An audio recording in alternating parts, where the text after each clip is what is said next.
Lucy Thomas first entered public attention as a soft-spoken teenager from Wigan, England, whose voice would unexpectedly captivate an entire nation.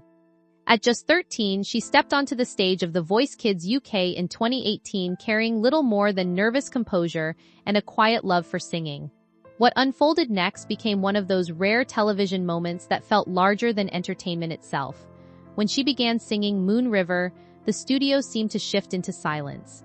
Her voice, gentle yet emotionally precise, carried a depth that felt almost impossible for someone so young. Within seconds, the judges reacted instinctively, turning their chairs in visible shock and admiration.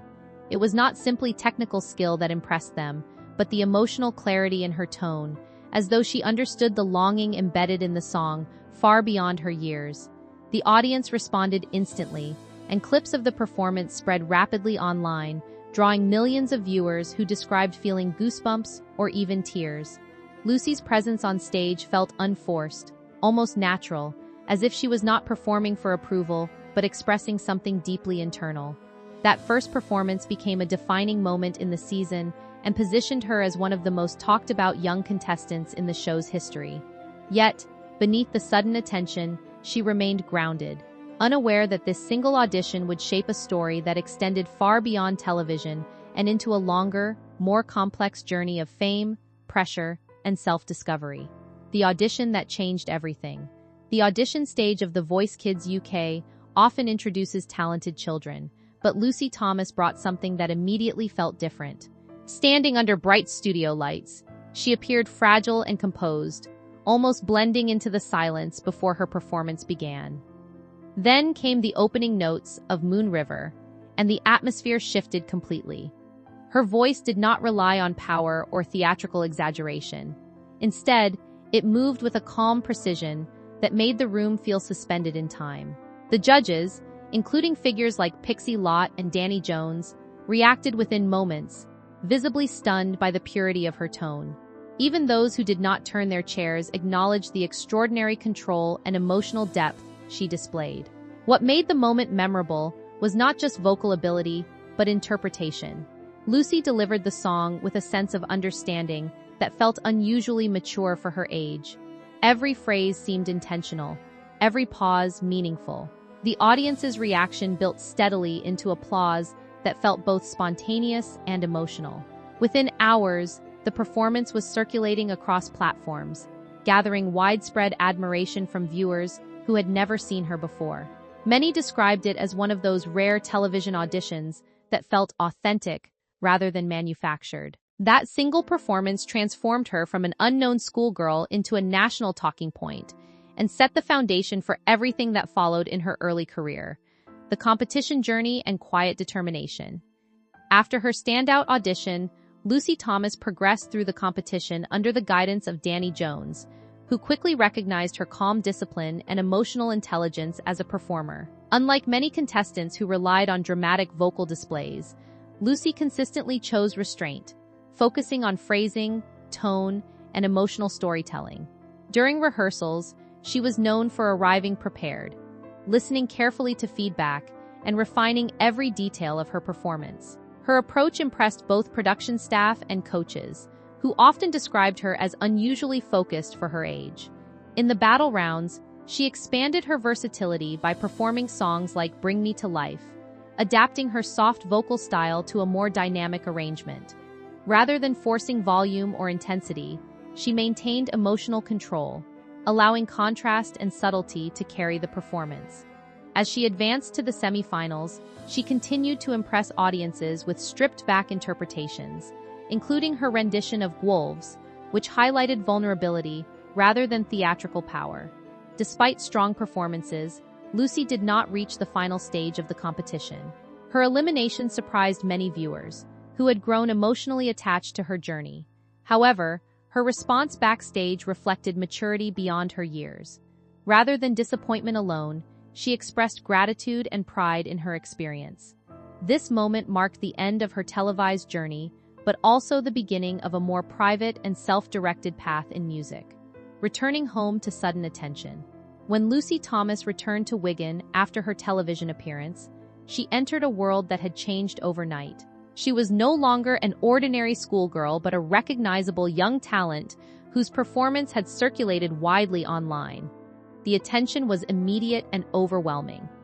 Messages from strangers filled her social media accounts, praising her voice and predicting a bright future. Local recognition added another layer, as teachers, classmates, and community members acknowledged her newfound visibility. Her mother, Diana Thomas, played a crucial role in managing this sudden shift.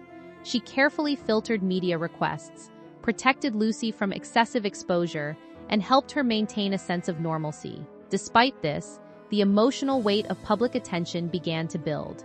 Lucy later reflected that the expectation to remain, quote, perfect was one of the most difficult aspects of early fame. While people saw a polished talent on screen, she was still navigating adolescence, education, and identity. Rather than immediately pursuing commercial opportunities, Lucy made the unusual choice to step back. She declined many invitations for appearances and performances, choosing instead to focus on vocal development and personal stability. This decision created confusion among some fans who expected rapid career expansion, but for Lucy, it was a necessary pause to understand what she wanted from music beyond external recognition. Pressure, identity, and the silence of expectation. As Lucy Thomas's visibility grew online, so did the pressure surrounding her image. Social media became both a platform for admiration and a source of anxiety. Every post she shared was analyzed, praised, or criticized, often in extreme contrast. While many admired her humility and natural talent, others questioned why she was not pursuing fame more aggressively. This duality created an emotional conflict that became increasingly difficult to navigate. Lucy later described how overwhelming it felt to exist under constant expectation, where even simple actions were interpreted as statements about her career. The fear of disappointing audiences began to influence how often she shared her voice publicly. At times, she withdrew entirely from posting, choosing silence over scrutiny. Despite this pressure, she did not abandon music.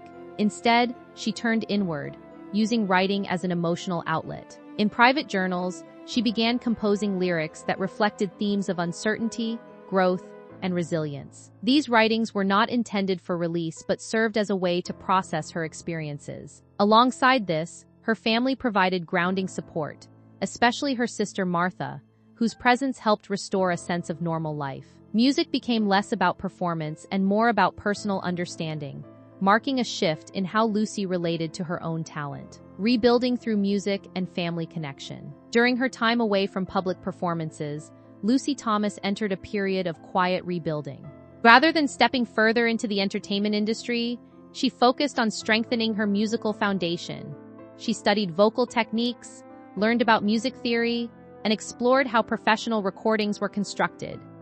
This phase was not driven by ambition alone but by curiosity and a desire for control over her artistic identity. Family life played an essential role in this process. Her sister Martha became a close musical companion, and the two often sang together at home, experimenting with harmonies in a relaxed and supportive environment. These informal sessions helped restore confidence in Lucy's voice, without the pressure of external judgment. Her mother continued to manage external demands carefully, ensuring that Lucy's exposure to media remained balanced. This protected environment allowed her to reconnect with music on her own terms. Rather than chasing immediate success, she focused on long-term growth, developing discipline and emotional resilience. These years of relative quiet became foundational, shaping her artistic maturity and preparing her for future recording projects that would define the next stage of her career. Recording her early albums and artistic discovery, Lucy Thomas eventually re-emerged into the recording world through an independent label, marking the beginning of a structured but creatively flexible career. Her debut album, Premiere, reflected her preference for emotional sincerity over commercial spectacle. The selection of songs emphasized clarity and interpretation rather than vocal excess. Tracks such as Somewhere and Time to Say Goodbye showcased her ability to convey depth through restraint. Recording sessions were approached as learning experiences. She spent long hours in the studio understanding microphone techniques, vocal layering, and production processes. This hands-on approach distinguished her from many young performers who rely heavily on external direction. Her curiosity about the technical side of music allowed her to develop a stronger sense of artistic control. The album received positive attention within classical crossover circles, surprising many given her age and limited promotion. Encouraged by this response, she quickly began work on a second project, continuing to refine her sound. These early releases established her identity as an artist who valued authenticity over commercial pressure, setting the tone for her evolving career. Pandemic recordings and emotional growth through music. During the global disruptions of 2020, Lucy Thomas continued developing her music from home, turning isolation into a creative opportunity. Her second album project, recorded in part within a domestic environment, reflected both intimacy and experimentation. Among the standout moments was her interpretation of Hallelujah, which gained significant attention online for its emotional restraint and clarity. Without access to large studios, she adapted to simpler recording setups, which unintentionally enhanced the personal tone of her work. However, this period also introduced challenges. Extended recording sessions and repeated vocal takes began to place strain on her voice. Her dedication to perfection sometimes led her to push beyond healthy limits, a pattern she would later reflect on with caution. Despite these difficulties, the release resonated widely with audiences, especially through digital platforms where her performances reached millions of viewers. The success confirmed her growing presence as a classical crossover artist. At the same time, it marked the beginning of a more demanding phase in her career, where artistic ambition and physical limits began to intersect in complex ways. Expansion, stage performance, and artistic maturity. As Lucy Thomas continued releasing music, her sound evolved toward deeper emotional expression. Albums released in the early 2020s reflected increasing maturity, both vocally and interpretively. Songs carried themes of reflection, memory, and emotional resilience, resonating strongly with audiences who had followed her journey from childhood. Her collaboration with her sister Martha became a defining feature of this period. Their duet performances gained widespread attention online, showcasing natural harmony and emotional connection. These collaborations helped strengthen her artistic identity while maintaining a sense of personal grounding. In 2024, Lucy expanded into live theatrical performance, joining a West End production at the Theatre Royal Drury Lane. This marked her first major stage role in a professional theatrical setting. The transition from studio recordings to live performance introduced new challenges, including stage pressure and vocal endurance. Despite this, reviews highlighted her emotional sincerity and controlled delivery. This phase represented a turning point, demonstrating her ability to adapt beyond recording environments and establishing her as a versatile performer capable of sustaining both technical and emotional demands in live settings. Legacy, reflection, and a quieter form of fame. By the mid-2020s, Lucy Thomas had built a career defined not by constant visibility, but by steady artistic growth. Her influence extended through digital platforms, live performance, and advocacy work supporting young people facing emotional challenges. Rather than pursuing mainstream celebrity culture, she maintained a low-profile lifestyle while continuing to release music that emphasized emotional honesty. Her connection with audiences remained strong, particularly online, where listeners from around the world engaged with her recordings in deeply personal ways. Fan communities translated her lyrics and shared interpretations, creating a global presence built on sincerity rather than spectacle. Despite her success, she remained grounded in her hometown, surrounded by family and familiar routines. This stability contrasted sharply with the unpredictability of early fame, reinforcing her preference for balance over exposure. Lucy Thomas's journey illustrates an alternative path within modern music culture, where success is measured not only in visibility but in emotional impact and personal integrity. Her story reflects a choice to prioritize well-being and artistic authenticity over constant public attention, shaping a legacy defined by quiet strength rather than widespread celebrity spectacle.